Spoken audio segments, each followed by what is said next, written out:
با عرض سلام و ادب و احترام خدمت مخاطبین محترم، قصد داریم در این برنامه در فرصت کوتاهی که خدمت شما هستیم نکات کاربردی حقوقی رو در اختیار شما قرار بدیم. یکی از موضوعات بسیار مهم و مبتلا به همه ما در طول روز امضاست.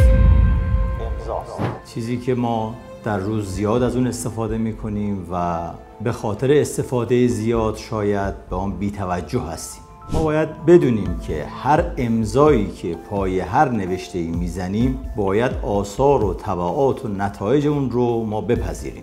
وقتی نوشته‌ای در اختیار ما قرار داده میشه با امضای اون یعنی اون رو ما تایید کردیم. متاسفانه در قراردادهای مهم، در مباینه‌نامه‌ها، قراردادهای اجاره، چون تعداد صفحات یا کلمات یا به علت ریز بودن لغات و نوشته ها ما شاید صبر و حوصله کافی برای خوندن اونها رو نداریم، گاهن میایم و بدون خوندن و مطالعه کردن و حتی بعدش مشورت کردن اینها رو میایم امضا میکنیم، در صورتی که باید بدونیم که بسیاری از این کلمات و مطالبی که در اون نوشته ها آماده شده اینها همه آثار و نتایجی داره که ممکنه گریبان ما رو بگیره. خواهش ما اینه که در خصوص هر قرارداد و هر مطلب، هر نامه‌ای که شما زیرش امضا میکنین، اولا اینکه تمام مطالب اون رو کاملا مطالعه بفرمایید. نکته به نکته،